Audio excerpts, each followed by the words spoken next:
یہ مثال خود نبی اکرم صلی اللہ علیہ وسلم نے دی ہے۔ ایک بڑی طویل اور بڑی پیاری حدیث ہے۔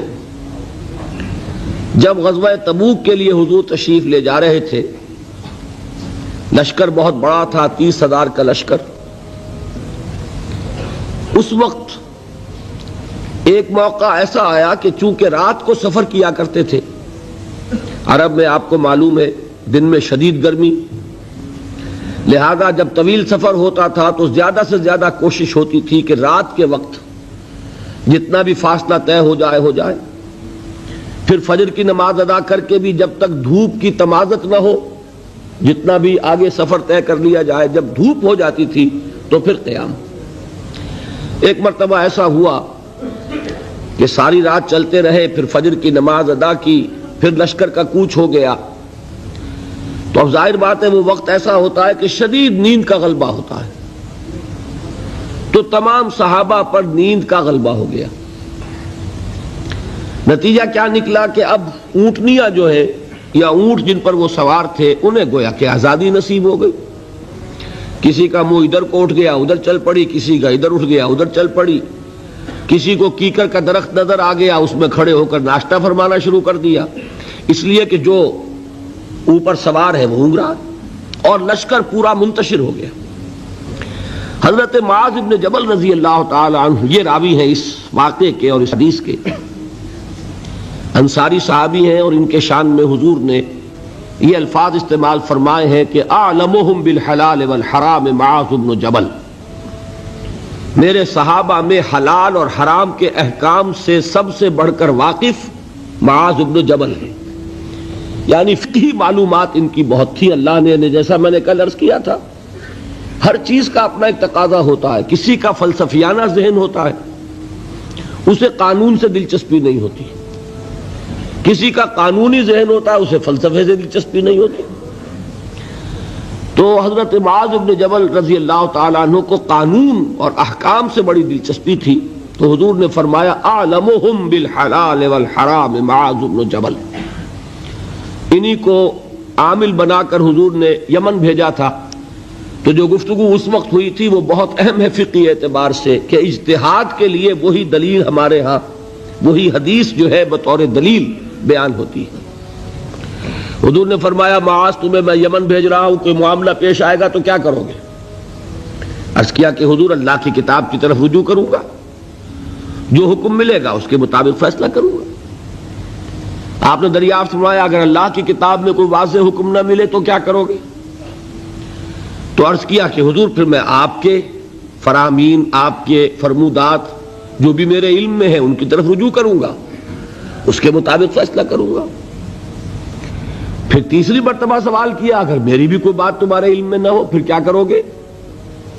تو عرض کیا ثم اجتہد، پھر میں اجتہاد کروں گا۔ تو حضور نے شاباش دی کہ یہی طریقہ ہے، یہیں سے وہ لفظ اجتہاد چلا ہے، اور اجتہاد کے لیے جو دلیل ہے نقلی منقول حضور سے وہ یہی حدیث ہے۔ بہرحال یہ تعارف ہو گیا حضرت معاذ بن جبل کا۔ وہ راوی ہیں، وہ فرماتے ہیں کہ بقیہ تو سب لوگ جو ہے اونگ رہے تھے اور لشکر منتشر ہو گیا تھا، لیکن میں خاص طور پر حضور کے ساتھ ساتھ لگا رہا۔ حضور کی اونٹنی چل رہی ہے، میں نے بھی اپنی سواری کو ساتھ لگائے رکھا۔ اس کی وجہ تھی کہ تخلیہ میں ایک بات پوچھنا چاہتے تھے حضور سے، تو اس کے متلاشی تھے، لہذا اب آدمی جب اس کو ذہن پہ کوئی ایک ارادہ ہو تو اونگ نہیں آئے گی نا، لہذا وہ جاگ رہے ہیں، پوری طرح ہوشیار ہیں۔ حضور کی اونٹنی چلی جا رہی ہے، اور آپ جب اونٹ پر سوار ہوتے تھے تو ایک کجاوا سا ہوتا تھا، پردے ہوتے تھے اس پر، تو حضور اپنے ان پردوں میں ہیں۔ اچانک حضور کی اونٹنی نے ٹھوکر کھائی، اس سے وہ بدکی، ساتھ ہی چونکہ اونٹنی بالکل برابر چل رہی تھی حضرت معاذ کی، وہ بھی بدک گئی۔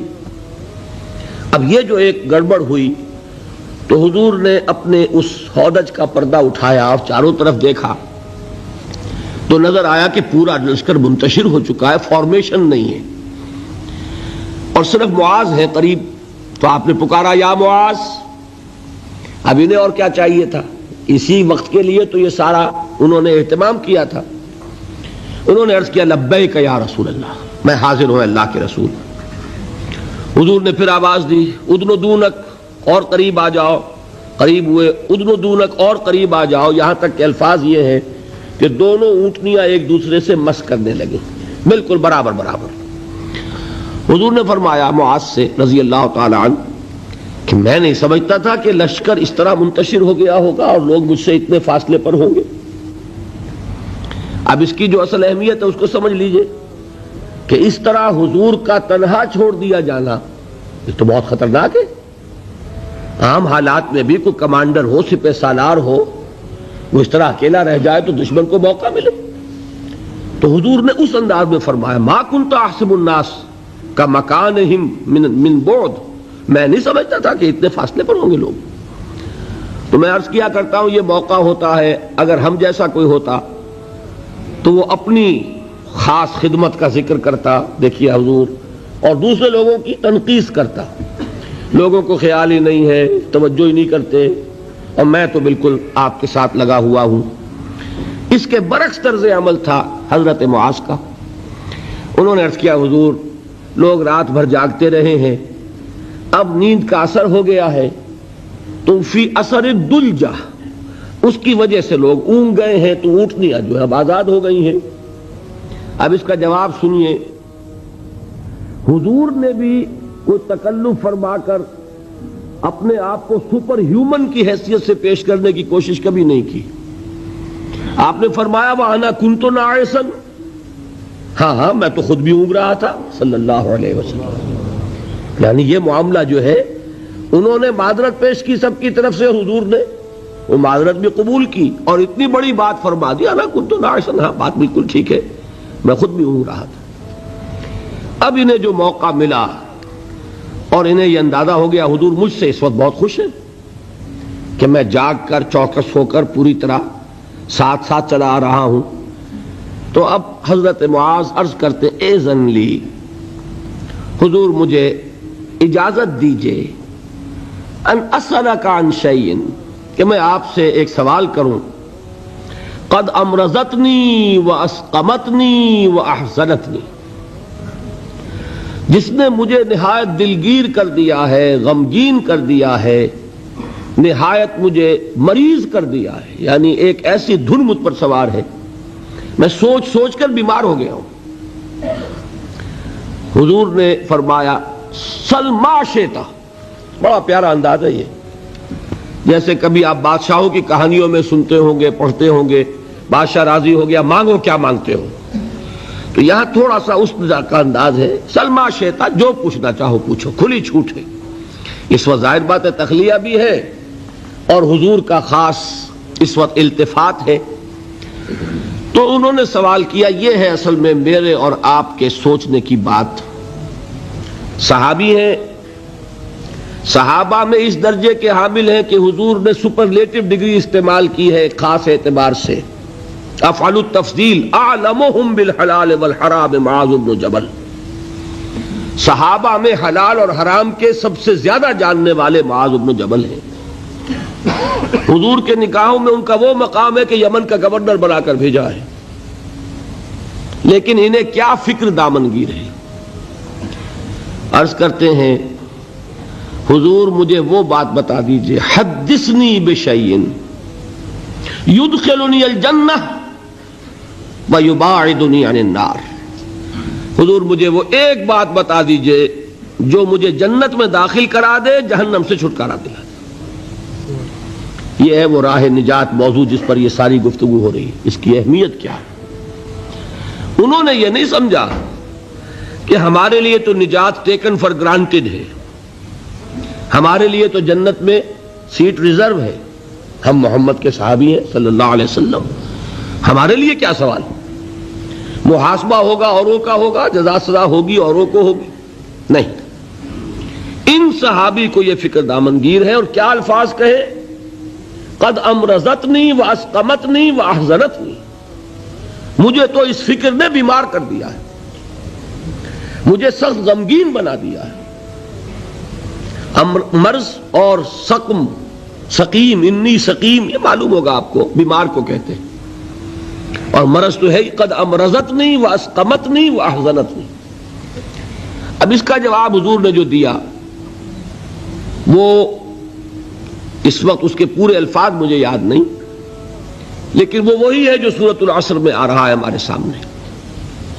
شہادت دو اللہ کے سوا کوئی معبود نہیں اور میں اس کا رسول ہوں، اس پر جم جاؤ، اور اللہ کے ساتھ شرک ہرگز نہ کرو، اور اسی پر تمہاری موت واقع ہو جائے تم جنت میں داخل ہو جاؤ گے.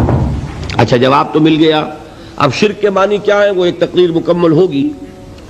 صرف یہ ہے کہ ان الفاظ میں تو یوں سمجھیے نہ کہ مضامین کے دریا ہیں جو کوزے میں بند کیے گئے.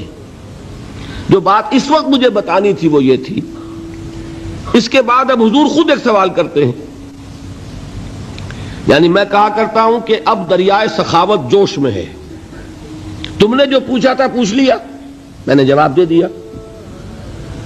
افلا ادلک یا معاذ، تو اے معاذ کیا میں تمہیں یہ نہ بتاؤں براس ھذا الامر وعمودہ وذروۃ السنام منہ،